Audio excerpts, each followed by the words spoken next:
Episode 3, how to engage people on your platform. By now, you figured out who you want to attract. You know what platform you're going to use, but this means absolutely nothing unless you know how to engage people on your platform. Now, the way to figure that out, I think, is experimentation.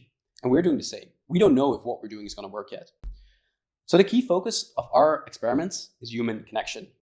How do we structurally make human beings connect in a meaningful way? I came across this quote by Carl Rogers, and he says, the more personal something is, the more universal. In other words, like the more pure and human something is, the more other people will be able to relate to it. So we needed to find a way to make sure that people feel like they can connect to each other because they've decided to show up, because they're really there. Now, I think building human connections start from the moment you meet people. So the onboarding, I think, is super important. From the very first second people engage with your platform, there needs to be something happening. So we're going to do onboarding calls where they get to know other members, they get introduced to people, and they get shown around. A little bit like what you want a good party host to do, right? They're at the door, they shake your hand, they show you around, they say, hey, this is Peter, this is Anna, and you know what you can chat to them about. Now, the second thing is around activities. You need to create a structural way for people to create meaningful connections.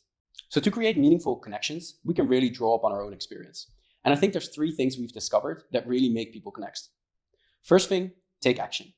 If you take action together, you develop a bond. The second thing is really about vulnerability. It's about making people do stuff that they've never done before. How do we help people take up the mask and really say, hey, I don't know how to do this, but I'm going to try it anyway, right? Stepping into the unknown. And the third thing is around a shared purpose. It has to be focused on some sort of topic that is of interest to both you and I. Take action, vulnerability, and shared purpose. So we wanted to develop an activity where those 3 things were at the heart of it. And we wanted to do it in a repeatable way, which means that it needs to have a structure so that we can repeat it, but also eventually others can repeat it. So that's how we came up with the concept of sprints. A sprint is basically a group of people who come together to take action on something they've never taken action upon before. That's where the vulnerability comes in.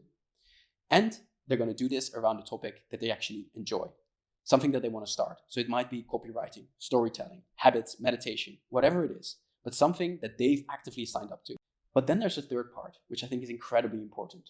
Because if you want to scale your platform, it can't all rely on you. You have to find ways to empower your community to do things for themselves. So this is why in our case, after you've done a sprint, you can run your own sprint. You can run a sprint on something you are excited about, something you want to explore. And it might be because you know a lot about it and you want to share that knowledge and get others to engage with it. Or it might be because you know absolutely nothing about that topic and you basically just want to explore with the right people around you. So that's it. That's the experiment we're going to run. Sprints, because I think it answers all our questions. But hey, if it doesn't, we'll just run another experiment. See you next week.